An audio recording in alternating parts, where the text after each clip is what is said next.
Je m'appelle Viviane Tardivelle, je viens du 22, donc c'est-à-dire des Côtes-d'Armor. Donc j'écris depuis 3 ans, je suis comédienne amateur depuis 21 ans et voilà, le virus de l'écriture m'a pris il y a 3 ans et à ma grande surprise, la mayonnaise a pris et mes pièces sont jouées un peu partout en France, Belgique et Suisse et Canada bientôt.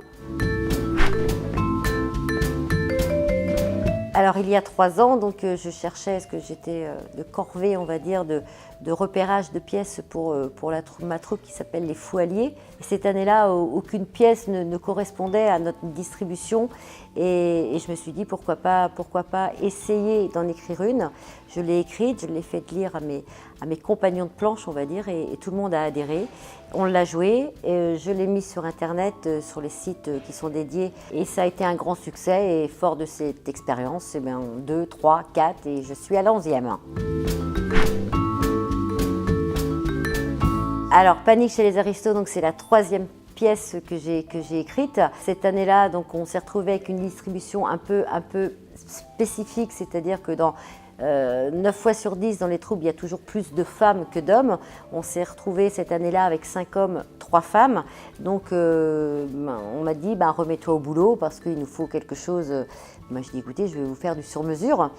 Donc j'ai demandé à mes compagnons de théâtre, je ne sais pas, qu'est-ce que tu aimerais jouer? Il y en a un qui a eu le malheur de me dire qu'il aurait bien aimé jouer un rôle en femme. Il y a un autre qui m'a dit en robe de mariée, je serais comment? Et voilà, donc l'idée a germé de Panique chez les Aristos. Et puis cette pièce-là est née très très vite sur l'ordinateur. Depuis septembre, je suis en répétition avec ma troupe donc dans les Côtes-d'Armor. Donc on jouera de début février à mi-mars, donc Les Caprices de Cupidon. C'est une pièce qui a beaucoup de succès parce que jusque-là, ma troupe depuis 3 ans, on jouait des pièces qui n'avaient été jouées nulle part ailleurs. Et Les Caprices de Cupidon, j'ai dû la voir pratiquement 10 fois et elle a plu à mes copains de planche et on a décidé de la mettre en scène et on s'amuse comme des petits fous. Je suis en train d'en écrire une autre, donc là je suis à écrire à la bonne franquette, donc là j'en suis rendue à une bonne moitié, donc il faut que je termine ça. J'essaie de changer le décor de mes pièces à chaque fois, donc là on va se retrouver à la montagne dans un chalet cossu. Là on va avoir le droit à une confrontation entre 2 mondes totalement différents, c'est-à-dire le patronat et le monde des syndicats, donc voilà, tempête en vue.